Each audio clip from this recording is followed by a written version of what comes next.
Welcome back once again to से हम discuss करेंगे chapter 4 carbon compound of class 10th chemistry. तो यहाँ पर अब तक से हमने जान लिया है कार्बन का इंट्रोडक्शन, कार्बन के बारे में बहुत सारी चीज़ों को जाना। हमने ये जाना कि कोवैलेंट बॉन्ड्स वो बनाते हैं, किस तरीके से बनाते हैं, कुछ उसके एग्जाम्पल्स को भी हमने देखा था। आज हम लोग ये जानने वाले हैं कि कार्बन जो होते हैं वो इतने सारे अपने एलोट्रॉप्स, इतने सारे अपने फॉर्मेशन जो कार्बन कंपाउंड से उसको क्यों शो करते हैं। तो अप्रॉक्स जो है वो कम से कम 3 मिलियंस जो कार्बन कंपाउंड्स है वो आज तक हम लोगों को पता है, और कितने होंगे पता नहीं, लेकिन 3 मिलियंस नोन कंपाउंड्स हैं जो धरती पर हैं। और ये एक कुछ खास कार्बन की प्रॉपर्टीज है, उसी के कारण होता है। तो उसी के बारे में हम लोग आज जानने वाले हैं। तो आज का जो टॉपिक होगा वो हमारा ये होगा कि यूनिक प्रॉपर्टीज ऑफ कार्बन। तो कार्बन का जो यूनिक प्रॉपर्टीज है उसके बारे में आज हम लोग जानने वाले हैं। चलिए देखिए, approx 3 million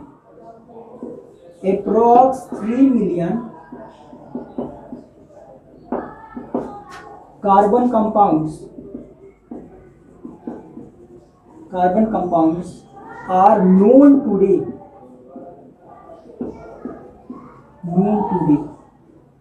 This is because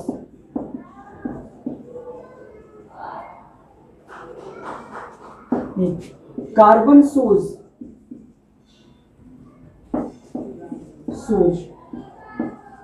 a large number of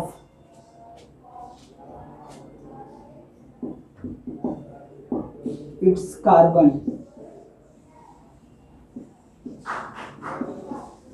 compound. This is because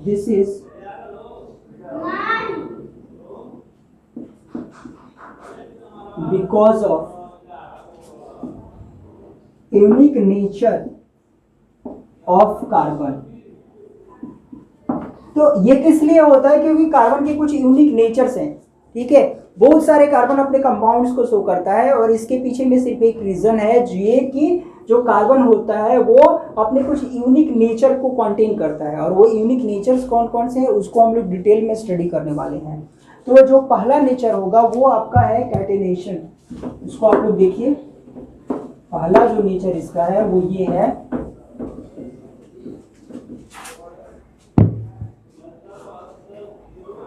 जो यूनिक नेचर है उसमें नंबर 1 पर आप लिखोगे कैटेनेशन।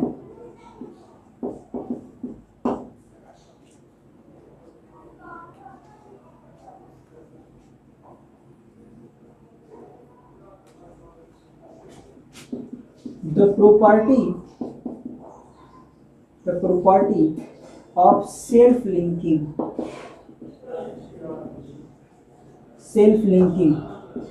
to one another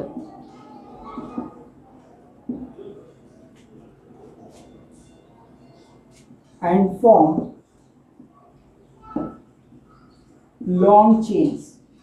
तो पहली जो प्रॉपर्टी है उसके अनुसार आप ये समझो कि ये एक ऐसी प्रॉपर्टी है जिसमें कार्बन कंपाउंड्स खुद से अपने दूसरे कार्बन एटम से लिंक करके और एक लंबी लंबी चेन्स को फॉर्म करता है। The chains can be straight,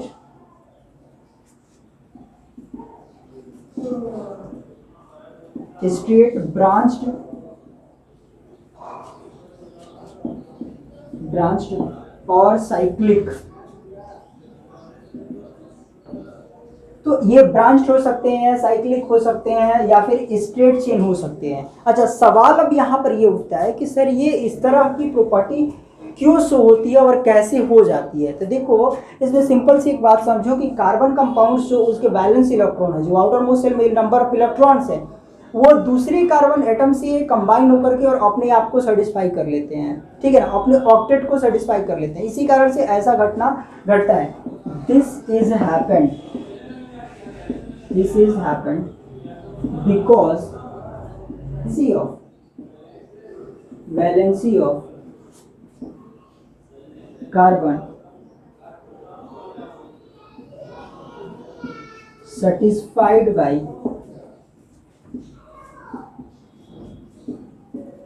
combining with its another carbon atom।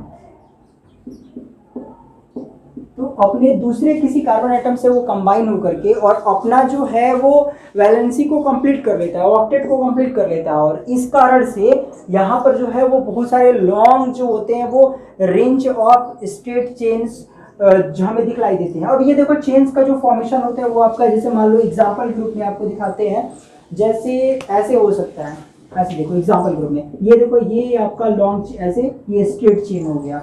Branch chain कैसे हुआ, ऐसे आपका ब्रांच चेन हो जाता है, ऐसे देखो आपका ब्रांच चेन, ऐसे सी ऊपर में सी, ऐसे ऐसे आपका ब्रांच चेन हो जाएगा, ठीक है। और साइक्लिक चेन में आप देखो सी होगा, फिर सी ऐसे करके इस प्रकार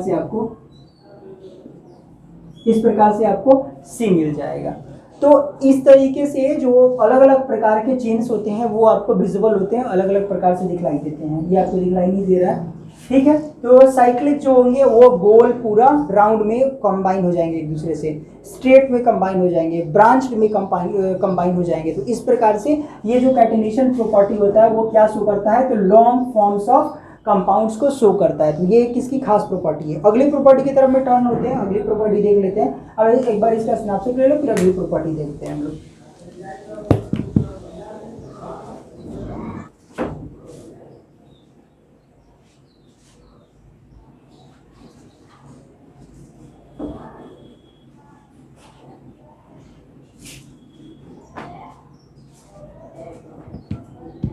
नेक्स्ट जो होगी प्रॉपर्टी वो आपकी हो जाएगी दूसरी नंबर की, टेट्रावैलेंसी। टेट्रावैलेंसी, तो यहां से आप एक बात को समझो कि carbon has 4 electrons in its outermost shell. It combine with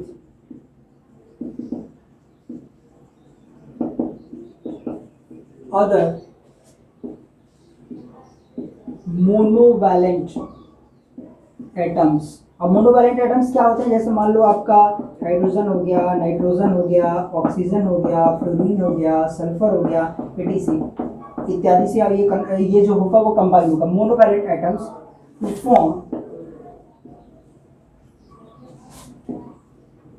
large number of compounds. तो ये बहुत सारे कंपाउंड्स का फॉर्मेशन करता है, इस प्रकार से ये कंबाइन होकर के एक दूसरे से। तो ये भी एक किसके पास में प्रॉपर्टी है कि कंबाइन होकर के लार्ज नंबर ऑफ एटम्स को फॉर्म करता है, लार्ज नंबर ऑफ कंपाउंड्स को फॉर्म करता है। किसी से भी कंबाइन हो जाएगा क्योंकि उसके पास में बाहर में 4 इलेक्ट्रॉन है, चाहे तो वो किसी के साथ भी शेयर कर सकता है, उसके साथ भी किसी के साथ में भी शेयर कर सकता है। हाइड्रोजन के पास साथ में भी शेयर करेगा, नाइट्रोजन के, ऑक्सीजन के, फ्लोरीन के, सल्फर के, किसी के साथ में भी शेयर करेगा जो उसके साथ शेयरिंग के लिए आएगा। तो उसके साथ शेयर करके और ये जो होगा वो लार्ज नंबर ऑफ कंपाउंड्स का फॉर्मेशन करेगा। अब जैसे एग्जांपल ग्रुप में आप देखो, एग्जांपल ग्रुप में हम लोग ले सकते हैं जैसे मिथेनॉल को। मिथेनॉल में क्या होगा, C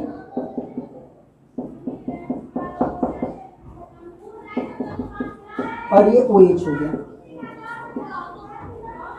अगला एग्जांपल आप लोग ले सकते हो डाइमिथाइल ईथर का, डाइमिथाइल ईथर का।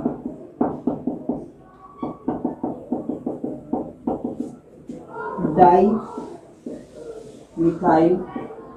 ईथर, तो डाइमिथाइल ईथर का यहाँ देखो क्या हुआ, इसमें जो हाइड्रोजन से ऑक्सीजन से कंबाइन होकर के ये आपका एक फॉर्मेशन कर लिया मिथेनॉल का। वैसे ही ये कार्बन जो होगा वो ऑक्सीजन से लिंक कर गया, कार्बन जो होगा वो हाइड्रोजन से लिंक कर गया और हाइड्रोजन ऑक्सीजन से कंबाइन करके डाइमिथाइल ईथर का निर्माण कर दिया। तो इस प्रकार से आप देख सकते हो कि यहाँ पर बहुत सारे कंपाउंड्स का फॉर्मेशन कार्बन कर सकता है सबके साथ में जुड़ करके। स्पेशल कोई कंडीशन नहीं है कि ये कार्बन से जुड़ेगा, यहाँ पर ये हाइड्रोजन से जुड़ गया, ऑक्सीजन से जुड़ गया और मिल करके एक नया जो है कंपाउंड का निर्माण कर दे रहा है।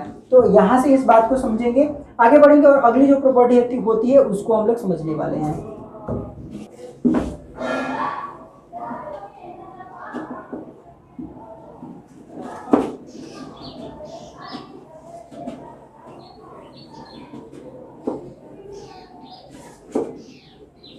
नेक्स्ट देखेंगे tendency to form multiple bonds. 1 number, tendency to form multiple bonds. Okay, तो इसका साइज बहुत छोटा होता है due to small atomic size of carbon it can form multiple bonds. Multiple bonds का मतलब ये डबल बॉन्ड बना सकता है, ट्रिपल बॉन्ड बना सकता है, कैन फॉर्म मल्टीपल बॉन्ड्स। तो अब देखो यहाँ पर ये भी एक इसका बहुत ही यूनिक नेचर है कि ये मल्टीपल बॉन्ड्स का फॉर्मेशन कर लेता है, डबल बॉन्ड का करेगा, ट्रिपल बॉन्ड का करेगा। कुछ एग्जांपल्स देख लेते हैं डबल बॉन्ड और ट्रिपल बॉन्ड से रिलेटेड। देखो डबल बॉन्ड का एक एग्जांपल, सिंगल बॉन्ड का पहले आप एग्जांपल देख लो। देखो आप इथीन का एग्जांपल ले सकते हैं, इसमें हाइड्रोजन हाइड्रोजन हाइड्रोजन और हाइड्रोजन, ये आपका डबल बॉन्ड का एग्जांपल हो गया, डबल बॉन्ड का एग्जांपल हो गया, ये आपका हो गया इथीन। ओके, और आप एक एग्जांपल ले लीजिए, ये आपका सी है और ये कंबाइन हो जाएगा H से, इधर भी कंबाइन हो जाएगा H से, और ये हो जाएगा इथाइन। ओके, ये आपका ट्रिपल बॉन्ड हो गया, ट्रिपल बॉन्ड हो गया। तो इस प्रकार से आप देखो यहाँ पर ट्रिपल बॉन्ड का एक एग्जांपल दे दिया आपको, डबल बॉन्ड का एक एग्जांपल दे दिया, और भी जो बॉन्डिंग्स होती है वो हो सकती है इसमें। तो डबल बॉन्ड और ट्रिपल बॉन्ड्स जो है उसका ये फॉर्मेशन कर लेता है, इसके पास में ये भी एक क्वालिटी होती है।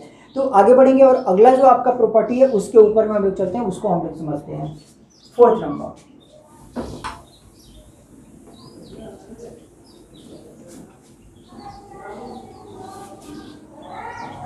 अगली जो कार्बन की यूनिक प्रॉपर्टी है वो है आइसोमेरिज्म। अगली जो प्रॉपर्टी है 4th नंबर की वो होती है आइसोमेरिज्म। आइसोमेरिज्म, तो ये क्या प्रॉपर्टी होती है? इस प्रॉपर्टी में ये होता है, देखो, it shows the property carbon, लिखो, carbon shows property of isomerism. Isomerism का मतलब समझ लीजिए, आइसोमेरिज्म मीन्स different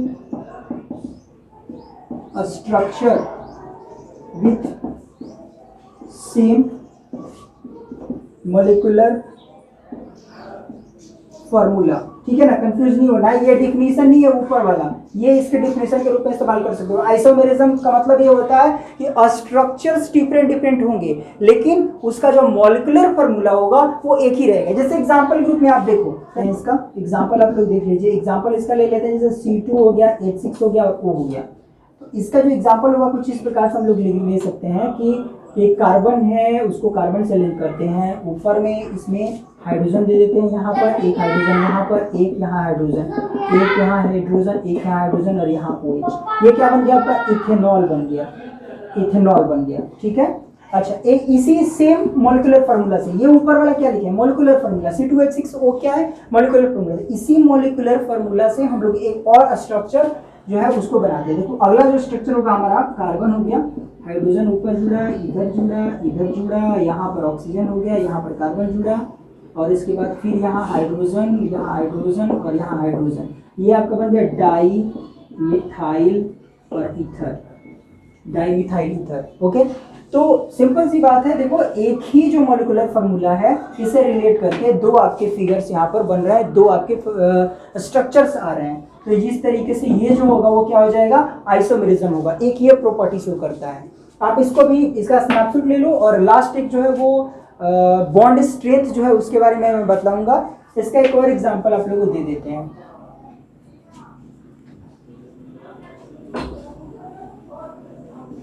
इसका एक और एग्जांपल आप लोग ले लीजिए, C5H12।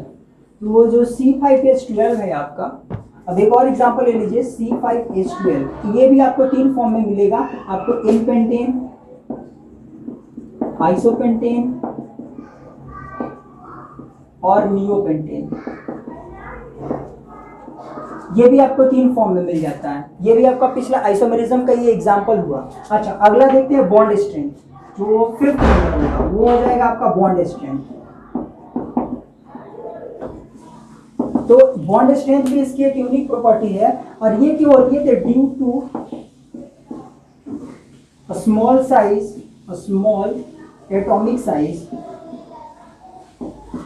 atomic size of carbon, it forms a strong bond with other atoms to produce